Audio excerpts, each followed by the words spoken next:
ह्या आदल्या दिवशी सरेंडर व्हायच्या अगोदर ही यंत्रणा कोण कोण कामात होती तेवढे बघा ना तुम्ही. सीआयडी कडे तपास जायच्या अगोदर जेवढ्या ऍक्टिव्हिटी झाल्यात, मग तुम्ही काय मोबाईलचे सगळे लोकेशन, मोबाईलचे सगळे जेवढे पुरावे तेवढे नष्ट करूनच आरोपी अटक करायला सांगितलं का?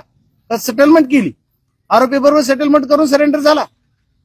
पण त्याच्या मंत्र्याबरोबर केली असेल, कुणाबरोबर केली असेल, आता मी कशाला कुणाचं नाव घेऊ, कुणाबरोबर झाली कुठं झाली त्याच्यामुळे नंतर आरोप झाला. ह्या सुद्धा गोष्टी पोलिसांनी आश्वासन आज दिलंय. म्हणून मी गावकऱ्यांना विनंती केली की आज तुम्ही आपल्याला एकदा आपण यांना चान्स देऊयात. आणि त्याच्यानंतर गावकरी म्हणले ठीक आहे, तुम्ही म्हणतात आपण आंदोलन मागे घ्या तयार आहे, तुम्ही तसं लेखी द्या म्हणा, त्यांना पण लेखी द्या. त्याच्याप्रमाणे ते लेखी पण देत आहेत. आता त्यांनी लेखी पण दिली. ह्याचा मूळ कुठं आहे ते 28 मे मुळे याचा. तर 28 मेला ज्या रमेश गुलेवर जी 29 तारखेला गुन्हा झाला खंडणीचा आणि त्याचा सह आरोपी तो एक आरोपी कोण आहे आणखी पोलिसांनी तपासलाच नाही. ही विषय कुणाकडे येणार आहे? आज मीडियाच्या माध्यमातून एक खासदार या नात्याने मी ऍडिशनल साहेबांना सांगतो की तो तक्रार त्याची उद्या की नाही उद्या, तर सेकंड आरोपी कोण आहे तपासा ना. पण आम्ही सांगतो याला काहीतरी तुम्ही बोलतो तर हा विषय सुद्धा पॉईंट टू पॉईंट एक विषय झाला पाहिजे की ठीक आहे आता अण्णा आभार मानतात हा त्यांचा विषय आहे किंवा माझा जो विषय ते मला वाटते ते मी बोलतोय. हा जो 29 मेला जी तक्रार झाली त्याच्यातला दुसरा आरोपी कोण आहे आणखी तपासलाच नाही. जर ती एक विषय जर ज्या त्यावेळेस संपला असता तर ही पुढे घडलं नसतं. ठीक आहे, हा विषय तपासला पाहिजे. त्याच्यानंतर ही घटना जी घडली ती परत पुन्हा 6 तारखेला घडली. पण 6 तारखेच्या अगोदर 29 नोव्हेंबरलाच घटना घडली, खंडणी मागितली. पण त्या खंडणीचा गुन्हा त्या दिवशी नोंद करून घेतला नाही पोलिसने. मग हा पोलिसने का करून घेतला नाही हा सुद्धा एसपी कडेच विषय येतो. म्हणजे हा एसआयडी कडे सीआयडी कडे नाहीये विषय. ती जर 29 नोव्हेंबरला तो गुन्हा दाखल करून घेतला असता तर पुन्हा 6 डिसेंबरची घटना घडली नसती. कुणाचा फोन आला 29 डिसेंबरला? कुणाचा फोन आला? 29 मेला दुसरा आरोपी पकडू नका किंवा दुसरा कोणीही 19 मेला जी 29 मेला पण जो झाला त्याच्यातला एक जो आरोपी होता तो आणखी अटकच नाही, कोणही तीच माहित नाही, त्याच्यावर कारवाई नाही. आणि त्याच्यानंतर 29 नोव्हेंबरला जी घटना घडली 29 नोव्हेंबरला ह्या वाल्मिक कराड बरोबर जेवढे फोटो दिसतात तेवढ्याना तरी तुम्ही सह आरोपी करा ना. कुणाचं एबीसीडी सगळ्याची नावं घ्यायची गरजच काय की ते फोटो दिसतात डायरेक्ट. त्या दिवशीच अकला हापला. आम्ही 29 यालाच नोव्हेंबरलाच ते खंडणी मागण्यासाठी आले आणि त्या दिवशी खंडणी मागितली. म्हणून त्याची फिर्याद कधी घेतली तर जी 9 डिसेंबरचा अण्णाचा मर्डर झाला आणि 11 डिसेंबरला मी ज्यावेळेस अमित भाई शाह यांना भेटलो त्याच्यानंतर जी सूत्र आले त्याच्यानंतर तो खंडणीचा गुन्हा दाखल झाला. त्या दिवशी माझ्या भेट झाली सकाळी 10:30ला, शुक्ला मॅडमला फोन, ती बाकीचे विषय चालू होते पण त्या दिवशी झाला 11 तारखेला. मग 11 तारखेपर्यंत हा 29 तारखेचा गुन्हा जर त्या दिवशी झाला असता आमचा संतोषचा खूनच झाला नसता ना. मग ह्याचा तपास म्हणजे पोलीस यंत्रणा माझी विनंती आहे की हा तपास एसपीने केला पाहिजे की हा काय गुन्हा नोंद केला नाही आणि ह्याच्यावर डबल मागणी केली जाणार नाही. हीच मागणी डबल रितसर मी गावकऱ्यांची तर मागणी आहे, त्यांचा अर्ज जाणार. पण मी एक लोकप्रतिनिधी म्हणून मी सुद्धा ह्या पॉईंट वाईज एक पत्र एसपी साहेबांना देणार आहे आणि मी म्हणतो हीच तुम्ही माझी मागणी समजा. आणि आज तुम्ही शासनाच्या वतीनं पण आहात तर तुम्ही मला वाटतं की तुम्ही सुद्धा एसपी साहेबांना बोला आणि त्याच्यावरही करा. जर हे झालं तर पुढे काय होणार नाही. त्याच्यानंतरच्या ह्या जी मागणी आहेत आजच्या 6 मग असं नाही की एखादं आंदोलन आज झालंय मग दुसरी मागणी ऍड केली अशी नाहीये. ह्यांचं म्हणणं जे गावकऱ्यांचं कुटुंबाचं किंवा आमचं जे म्हणणं आहे ह्याच मागण्या आहेत. आता याच्यावर बऱ्याच गोष्टी प्रत्येक वेळेस जसं म्हणलं तसं ठीक आहे घटना घडतात पण ह्याच्यावर आता आज उज्ज्वल निकुंज साहेबांची नेमणूक केली. समजा ज्या मागण्या होत्या त्याच्यातला एक मुद्दा मान्य झालाय. आता ही पोलीस महाजन आणि पाटील त्या पाटलाला फक्त सस्पेंड केलंय. त्याला सहआरोपी त्याच दिवशी करा म्हणते ना गाव. मग आतापर्यंत अन्न होत नाही. तुम्ही पण शासनामध्ये आहेत, मला तुमच्या म्हणजे याच्यावर राजकारण नाही आणायचं पण माझी विनंती आहे तुम्हाला की तुम्ही बोला ना. तुम्ही मुख्यमंत्र्यांचे तुम्ही आभार माना पण मी नाही मानणार आज. कारण त्यांनी वेळेत केलंच पाहिजे. कारण आता काय होत 3 महिने झाले ना, किती दिवस संयम तुटत चाललाय आणि गावाला आता गावाने काय सांगितलं तुम्ही कुणीच येऊ नका. म्हणजे आता मी त्या घरात असताना सुद्धा मला म्हणले की पोटारी म्हणून येऊ नका. आता लोकप्रतिनिधी मी मला येऊ नका म्हणले मला पण बंद करावं लागेल गावाला यायचं. म्हणजे गावाची भावना सुद्धा एवढी तीव्र होत चालली, कुटुंबाची व्हायला लागली.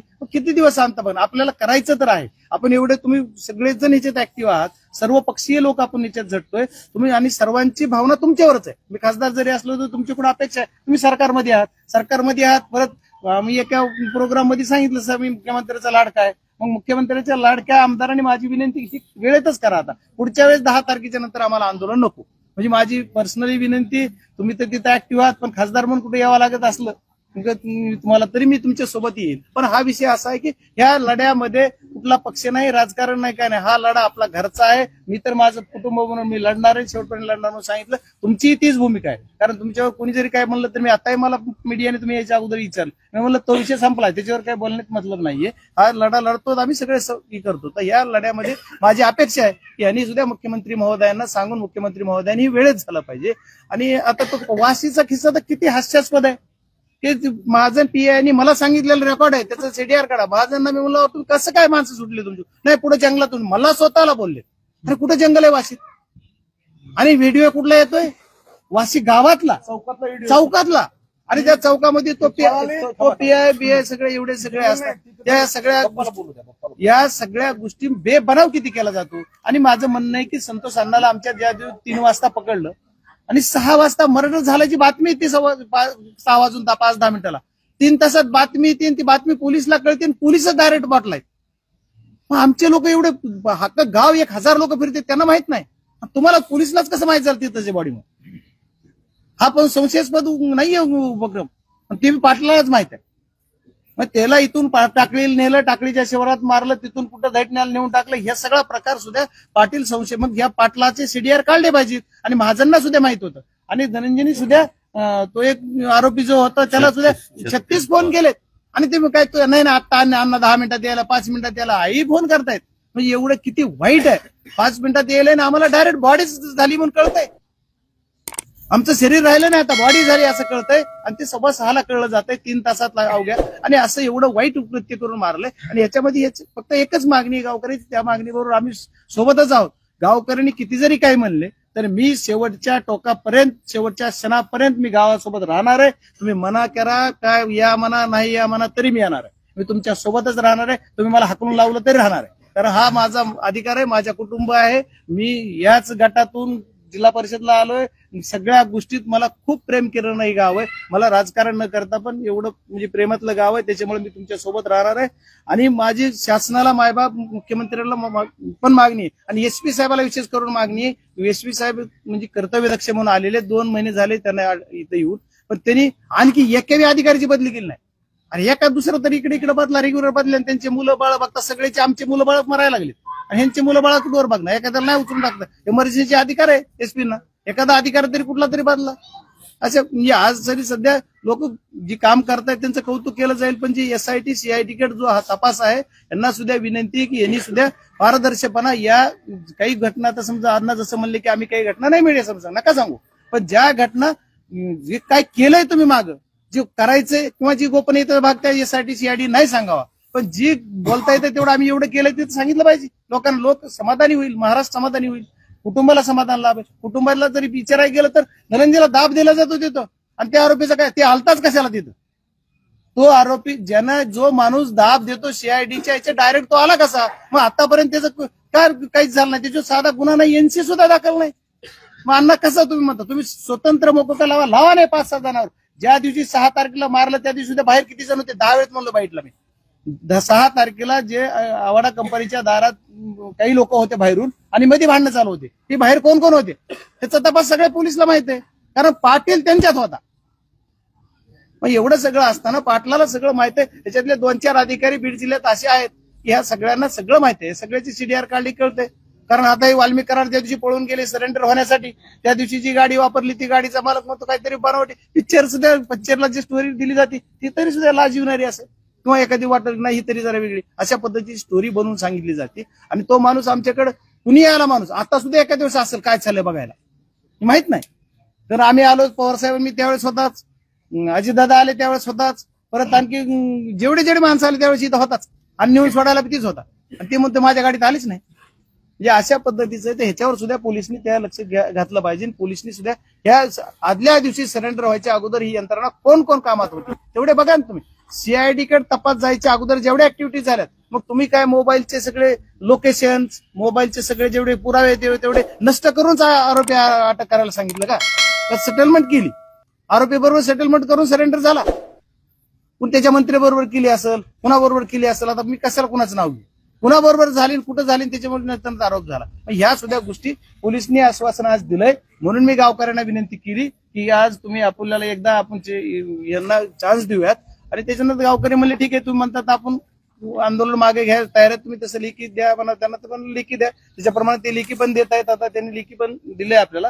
त्याच्या अनुषंगाने फक्त डिटेल आपण निवेदन दाखल करू आणि परत अण्णा असतील, आपण असतील, सगळेजण हा लढा लढू. पण गाववाल्यांना सुद्धा माझी विनंती की आंदोलन कुठलं करताना ठीक आहे, गावाचा जरी निर्णय असला तरी एक मी तुमच्यातला म्हणून कमीत कमी थोडं चर्चा करा, नाही तर लगेच डिक्लेअर करू नका. हात जोडून विनंती, खूप त्रास होतोय. एवढं तुम्ही त्रासात आहात 3 महिने.